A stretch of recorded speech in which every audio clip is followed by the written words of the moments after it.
তো বন্ধুরা, আমি বড়ি আলু রুই মাছের ঝোল করছি। দেখুন, এই হচ্ছে বড়ি আলু ভেজে রেখেছি।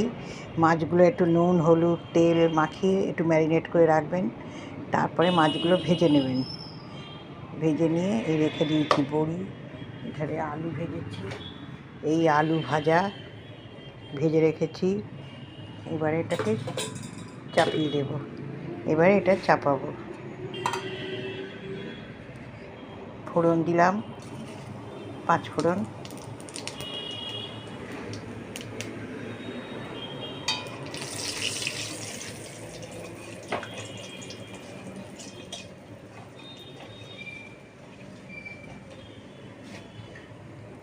জিরে আদা লঙ্কা গোলমরিচ এটা বাটা, এটা দিয়ে দিলাম। আর এটা ফোড়নটা হয়ে গেছে, এটা ছেড়ে দিলাম। বন্ধুরা, ঢাকাটা দেয়া ছিল, আমি একটু খুললাম। এবার একটু লবণ কম ছিল, একটু লবণ দিয়ে দিয়েছি। দেখুন হয়ে গেছে।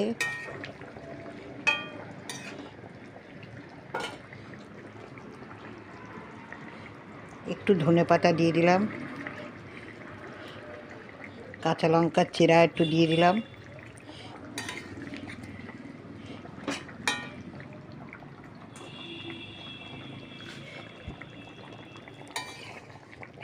দিয়ে আর একটু স্ট্যান্ডিং টাইম দিলে হয়ে যাবে। তারপরে পরিবেশন করবেন। এবার কেমন হয়েছে একটু টেস্ট করতে হবে, কেমন হলো।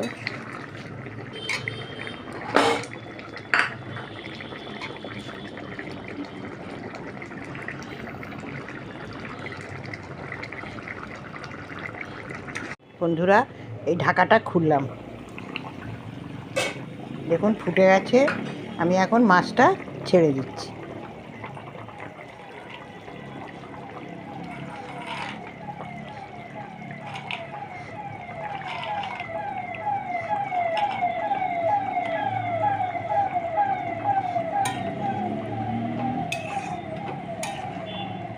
মাছটা ছেড়ে দিলাম, তারপরে বড়িটাও দিয়ে দিলাম।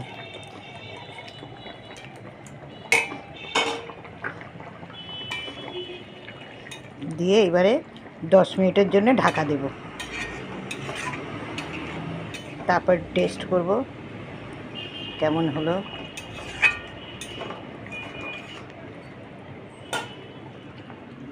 এখন আমি ঢাকা দিয়ে দিলাম।